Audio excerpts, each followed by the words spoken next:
sekali lagi saya bersyukur sekali Pak Rektor dan semua teman-teman mahasiswa karena akan ngobrol soal pendidikan dan dalam kerangka keadilan sosial. Menarik ya, kenapa? Karena UII ini adalah universitas yang didirikan oleh pejuang. Para pendiri bangsa, pendiri republik itu mendirikan UII. Dan UII ini adalah universitas pertama yang didirikan sejak kemerdekaan. Setelah kemerdekaan yang didirikan pertama UII. Betul ya Pak Rektor? Universitas pertama itu UII. Dan pada saat itu jumlah mahasiswa itu masih sedikit sekali. Angka statistiknya tidak ada. Tapi mereka menyebutkan, ada yang menyebut 100, 200. Tapi intinya jumlah mahasiswa itu amat sedikit. Dan yang lebih parah lagi, 95% penduduk buta huruf Latin. Tidak bisa baca tulis. Jadi terbayangkan kalau mimpin sebuah bangsa yang tidak bisa baca tulis, susah, rumit. Kasih bambu runcing sanggup. Diajak berdebat bisa. Ajak perang sanggup. Kasih selembar kertas suruh tulis nama, gak sanggup langsung. Itu kondisi yang ada di bangsa kita.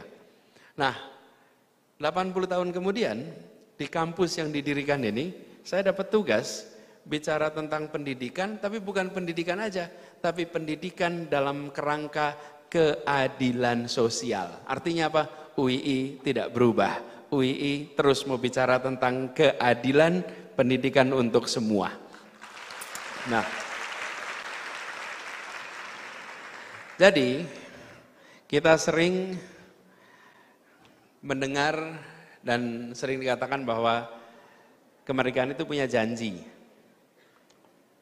Janji kemerdekaan. Saya pun lebih cenderung mengistilahkannya janji kemerdekaan. Kenapa? Cita-cita itu untuk diraih, janji itu untuk dilunasi. Cita-cita tercapai kita syukuri, tapi tidak tercapai bisa direvisi. Kalau janji itu tidak bisa direvisi, janji itu harus dilunasi, harus ditepati. Karena itu saya selalu mengistilahkan kemerdekaan ini memberikan janji, ada janji kemerdekaan. Nah, janji kemerdekaan ini yang kemudian harus kita lunasi. Pertanyaannya, kalau kita tanya jujur, sudahkah janji kemerdekaan ini lunas? Belum. Siapa yang harus melunasi?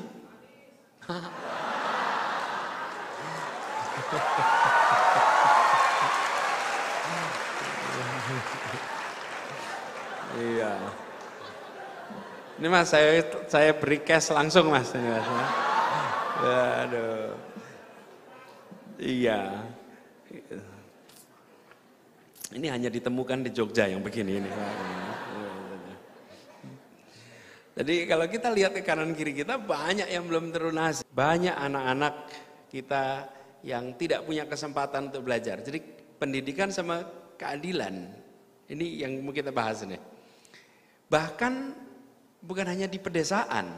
Di kota-kota pun kita menyaksikan perbedaan yang besar. Kalau di pedesaan jelas. Di kawasan pedesaan banyak sekolah tanpa guru, banyak sekolah yang rusak, banyak daerah tanpa fasilitas sekolah.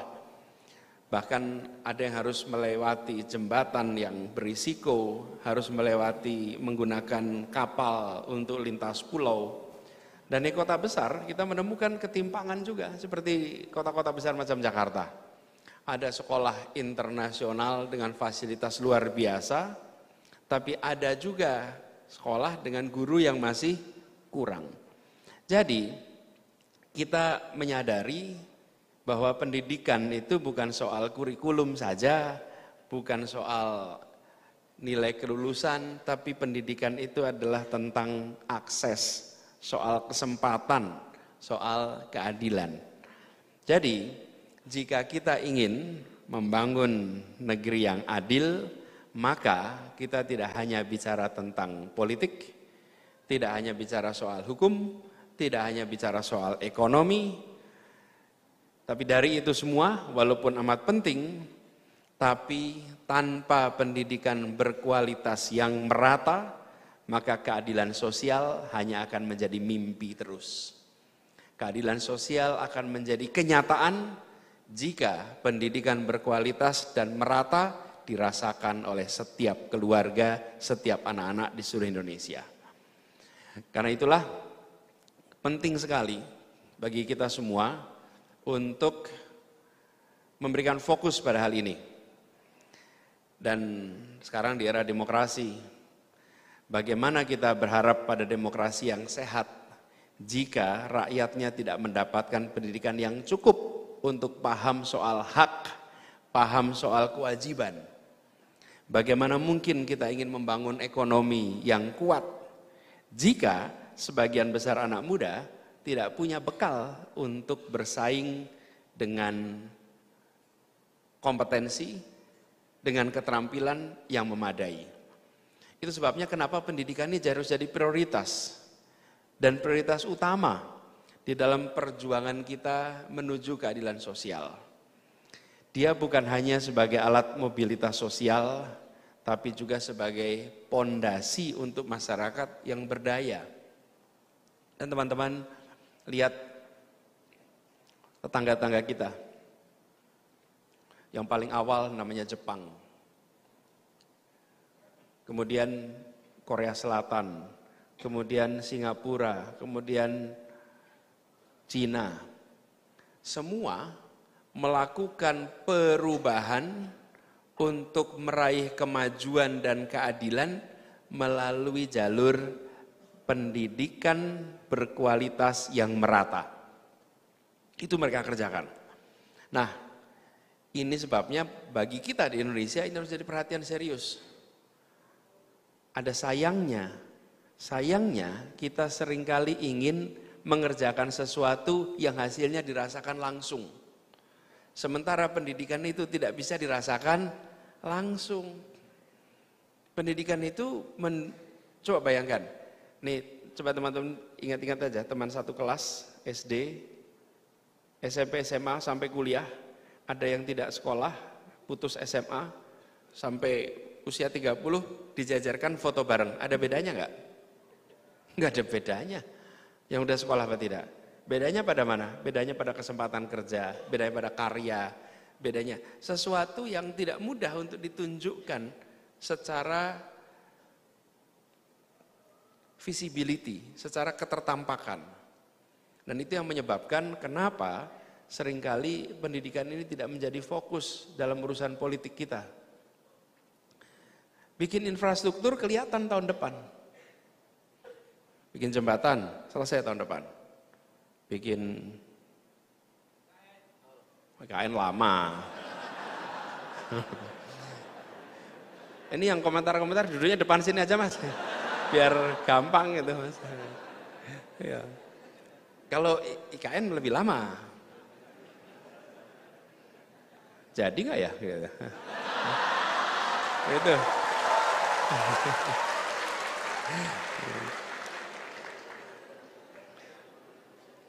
Kelihatannya tidak minta tolong UII ya untuk visibility studies-nya Mas Yahya.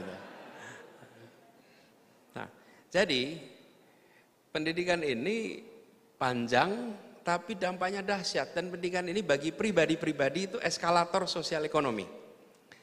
Kenapa saya gunakan istilah eskalator? Eskalator itu sesuatu yang kalau kita naiki bergerak ke atas.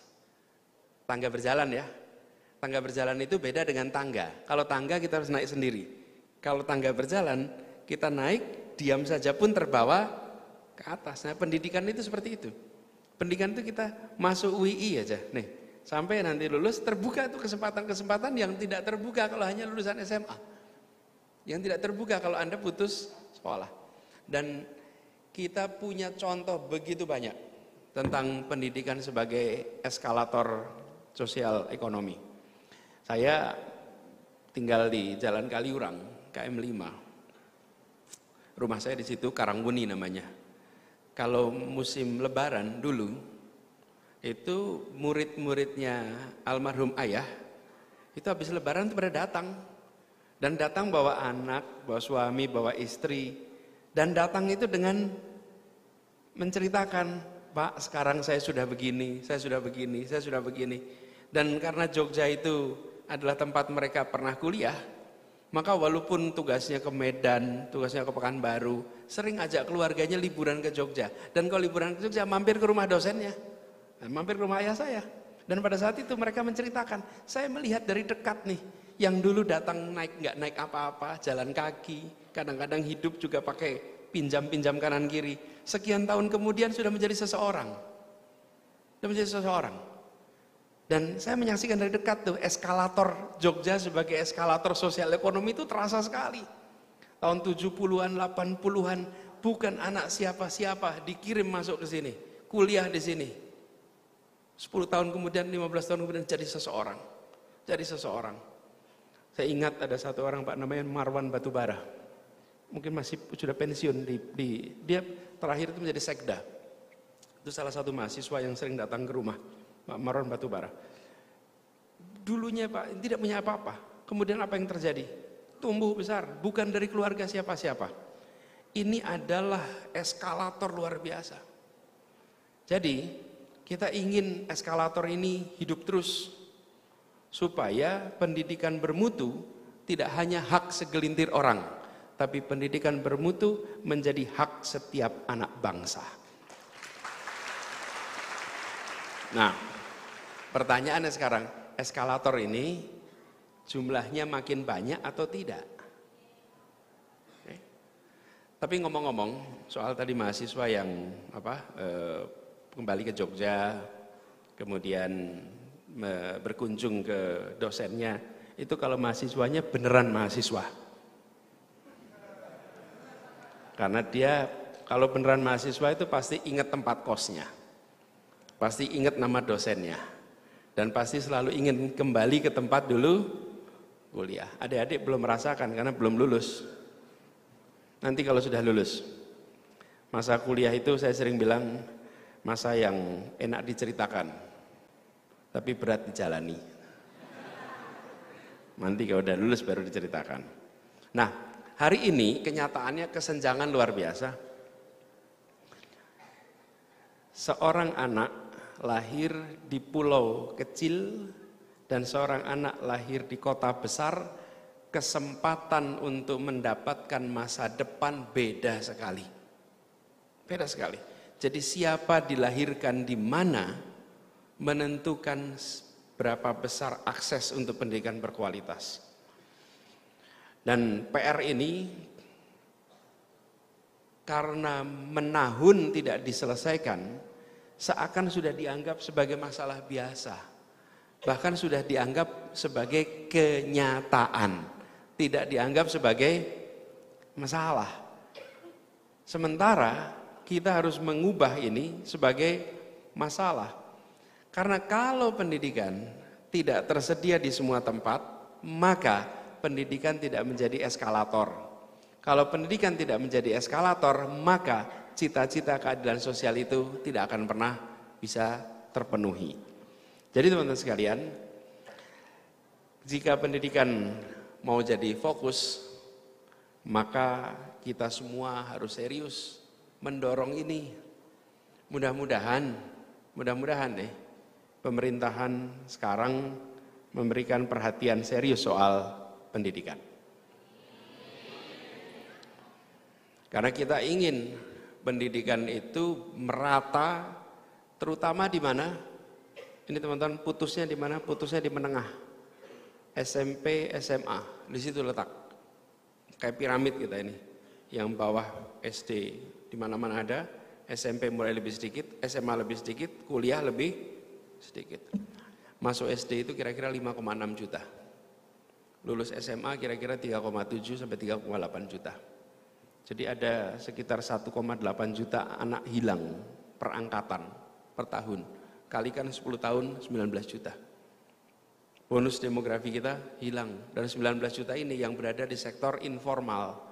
Pekerjaannya non formal. Ini yang kemudian membuat beban untuk kemajuan karena kesempatan mereka terbatas. Nah, karena itulah kita melihat ini menjadi penting sekali.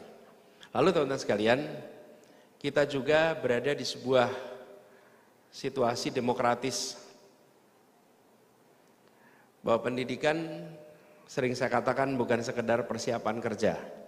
Pendidikan bukan sekedar alat untuk mengumpulkan ijazah dan sertifikat. Pendidikan juga pondasi untuk masyarakat yang sehat, beradab, demokratis. Karena pendidikan itu adalah alat untuk membangun nalar kritis, alat untuk menumbuhkan pemahaman yang mendalam, pemahaman yang benar tentang posisinya sebagai warga negara dan ambil sikap yang bertanggung jawab. Nah, kita setiap hari disuguhi informasi A, B, C, D, F, G. Ada opini, ada perdebatan, bahkan propaganda.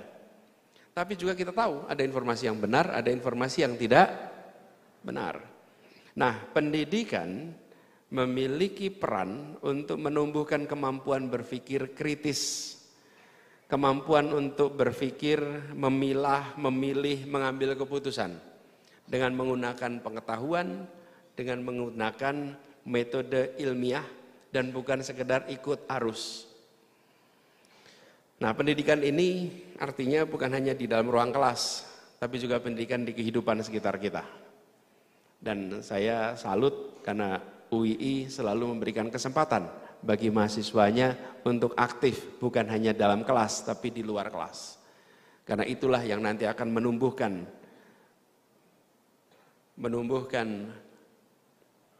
kompetensi, bisa menjadi pribadi bermanfaat. Aktif di kelas penting, tapi aktif di luar kelas juga penting. Ada juga yang aktif di luar kelasnya luar biasa, dalam kelasnya sepi. Ada yang hanya aktif di kelas. Tapi saya ingin ingatkan, aktiflah di dua-duanya. IP yang tinggi itu penting. Tapi IP yang tinggi tidak cukup. IP tinggi itu mengantar pada panggilan wawancara. Di ruang wawancara yang menentukan adalah kepemimpinan, kemampuan komunikasi, kemampuan persuasi, kemampuan untuk menyampaikan secara sistematis. Dan itu didapatnya lewat organisasi di luar kelas. Tapi jangan diartikan, oh berarti IP-nya boleh rendah ya. Kalau IP-nya rendah nggak dipanggil wawancara, Mas. Jadi pertanyaan nih, IP minimal baiknya berapa ya? Sensitif Mas, sensitif. Berapa IP minimal? 3. Berapa nih? 3. 3,3. 2,3. Wah, yang laki-laki nih harapannya minimal berapa? 4 loh. Ya kita doakanlah 4 itu. Cari IP minimal itu. Ini yang saya pakai dulu nih. Saya lihat syarat beasiswa S2 berapa. Nah, berapapun syarat S2 itu, beasiswa itu, minimalnya di situ. Supaya saat mendaftar beasiswa tidak ditolak karena IPK. Karena kalau IPK-nya kurang itu nggak bisa daftar beasiswa. Nah, mau di atas itu boleh, namanya juga syarat minimal, bukan? Syarat minimal jangan 4, karena di atas itu nggak ada. Berikan ruang untuk IP itu tumbuh. Iya, makanya saya dulu gini, kalau semester 1 4, waduh berat itu. Besoknya tinggal lebih rendah. Jadi berikan kesempatan untuk tumbuh. Nah, ini artinya apa? Bekal pendidikan itu bukan sekedar untuk mendapatkan ijazah, tapi untuk bisa berpikir kritis, bekerja dengan metode ilmiah, dan memberikan kebermanfaatan untuk semua. Nah, apalagi di iklim demokrasi. Dalam iklim demokrasi itu kita membutuhkan pemilih-pemilih yang punya informasi, mau mencari dan berpikir dengan rasional. Rasional itu artinya membandingkan. Dibandingkan mana yang sesuai dengan ide cita-cita kita. Nah, itulah sebabnya teman-teman, kenapa pendidikan berkeadilan itu bukan soal ada sekolahnya saja, tapi tentang berpikir kritis. Lalu kita juga menyadari Indonesia ini adalah negeri yang terus-menerus menghadapi perubahan. Dan kita ingin negeri kita lebih baik. Karena itu pendidikan menjadi kunci untuk mengubah. Tadi saya cerita di tingkat keluarga. Nelson Mandela itu pernah menyampaikan sebuah kalimat yang sering dikatakan oleh banyak orang, tapi saya kutip kalimat dia. Pendidikan adalah senjata paling ampuh yang dapat digunakan untuk mengubah dunia. Jadi kalau senjata ini dimiliki, maka kita akan bisa mengubah. Dari mengubah dunia, mengubah negeri, mengubah kota, mengubah lingkungan, sampai mengubah keluarga. Dan pendidikan itu kerjanya seperti saya bilang pelan-pelan. Tidak mungkin pendidikan bisa bekerja cepat, karena itu harus telaten dan harus mau untuk melakukan kerja panjang. Bangsa kita punya sejarah melakukan kerja panjang. Teman-teman, di sini ada candi yang ditemukan pada saat pembangunan UII. Kemudian jadi gedung Bung Hatta ya kalau nggak salah ya. Candi di situ. Nama daerah di sekitar sini itu daerahnya candi dari dulu. Cuman kita nggak ketemu candinya gitu. Pas pembangunan UII baru ketemu. Teman-teman tahu Candi Borobudur? Dibangunnya berapa lama ya? Ayo Google tuh. Berapa lama bangun Candi Borobudur? Semalam. Nah, itu Prambanan semalam. Pakai Bandung Bondowoso. Sayang Bandung Bondowoso udah nggak ada hari ini ya. Kalau ada kita bisa undang untuk bangun banyak hal.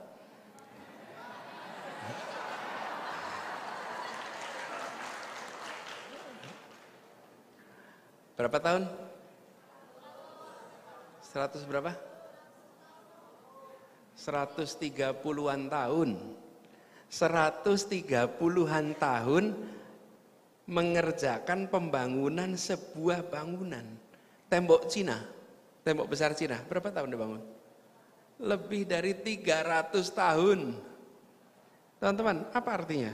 Hanya bangsa yang mengasumsikan dirinya eksis ribuan tahun yang mau mengalokasikan energinya untuk sebuah bangunan yang ratusan tahun membangunnya. Oke, asumsinya jangka panjang. Lah kalau dia hanya memikirkan 5 tahunan, nggak jadi Borobudur. Iya, nggak jadi Borobudur. Nah soalnya kalau pemilu besok difoto baru pondasi.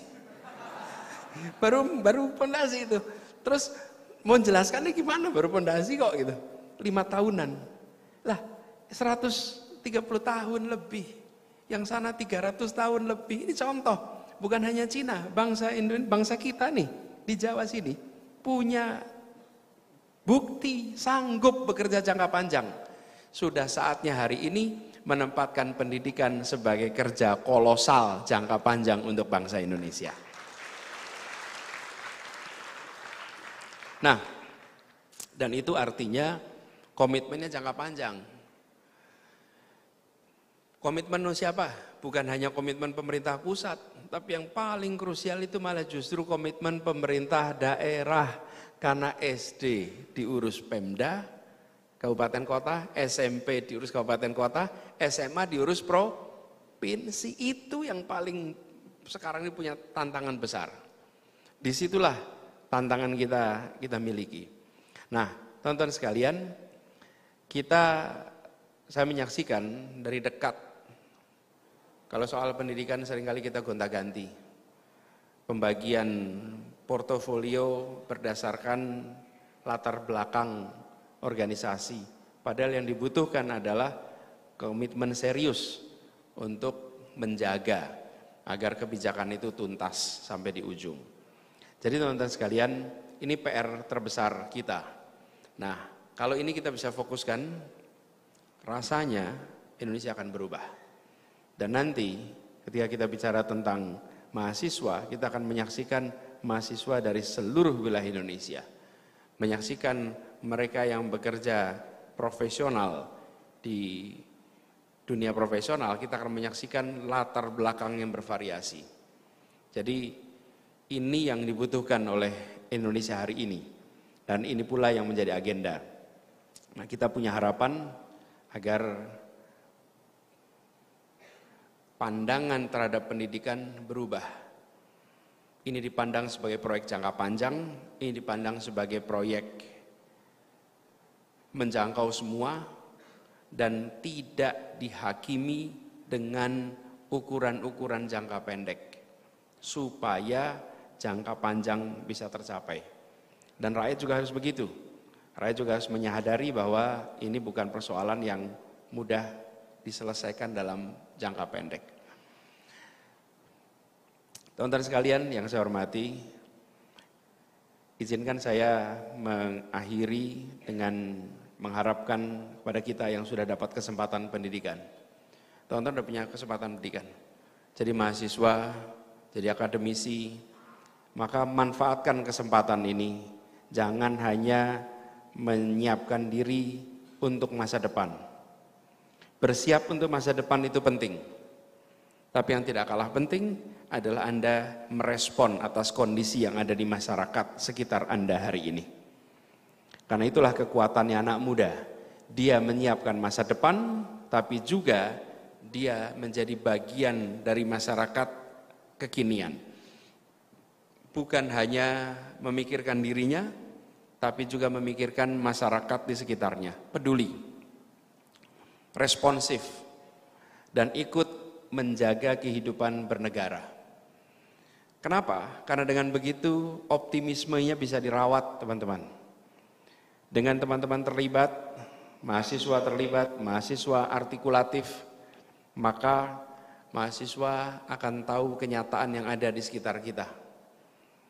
Akan terlihat, akan bisa melihat apa yang menjadi kebutuhan di masyarakat kita sekarang.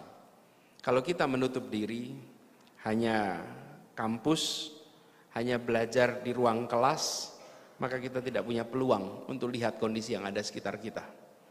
Sementara teman-teman semua mumpung muda, jadilah bagian dari penggerak. Anak muda di dalam kehidupan bernegara adalah pribadi-pribadi yang selalu berani muncul dengan ide, gagasan, terobosan. Muda itu artinya belum terlibat di dalam pengambilan keputusan-keputusan besar di Republik ini. Tetapi secara langsung, tetapi bisa melakukan tekanan, bisa melakukan penyampaian pendapat yang akan bisa mendorong keputusan-keputusan besar di negeri ini. Kita semua hidup di dalam tantangan yang agak besar. Ekonomi sekarang sedang sulit. Kiriman rutin, aman. Kalau kiriman masih aman, mudah-mudahan jalan terus. Kalau sudah kena efisiensi di rumah, agak repot nantinya ya. Nah, tapi pesan utamanya teman-teman, dalam kondisi begini mari kita jaga optimisme. Yang disebut sebagai perjalanan bangsa itu selalu naik turun. Ada masa kita penuh tantangan, nanti kita naik lagi. Ada tantangan, naik lagi. Jangan pernah kita merasa kalau sedang ada tantangan seperti di ujung, di akhir, enggak. Kita jaga optimisme itu. Dan optimis ini bukan hanya dalam pikiran, tapi juga dalam perbuatan. Lakukan hal-hal konkret di sekitar kita. Dan harapannya kampus jadi tempat untuk munculnya ide-ide baru, terobosan baru, supaya optimisme itu bisa terjaga. Dan terakhir buat teman-teman semua, jangan khawatir untuk bermimpi besar. Jangan ragu untuk bergerak. Jangan menunggu izin untuk melakukan perubahan. negeri ini butuh generasi yang bukan hanya siap untuk bekerja, tapi juga bekerja untuk memimpin, siap untuk memimpin. Negeri ini membutuhkan generasi yang bukan hanya mencari jawaban, tapi juga menciptakan solusi. Bukan hanya mengejar kesuksesan pribadi, tapi juga mengabdikan ilmunya untuk umat, untuk masyarakat. Dan jika ada yang mengatakan bahwa perubahan itu mustahil, bahwa keadaan itu akan tetap sama, bahwa tantangan itu terlalu besar, mari kita ingatkan diri kita semua. Perubahan besar dalam sejarah itu selalu dimulai oleh sekelompok anak muda yang berani bermimpi, yang berani melangkah, yang berani mewujudkan harapan jadi kenyataan. Insya Allah mahasiswa di sini adalah mahasiswa yang bisa mewujudkan itu semua. Oke, Mas Eko, Bapak moderator, barangkali mana Mas Eko? Ini dia. Saya paparannya cukup sampai di sini, kita diskusi lebih jauh dan silakan kalau ada yang mau bertanya, mau ada komentar, monggo silakan. Saya tutup di sini.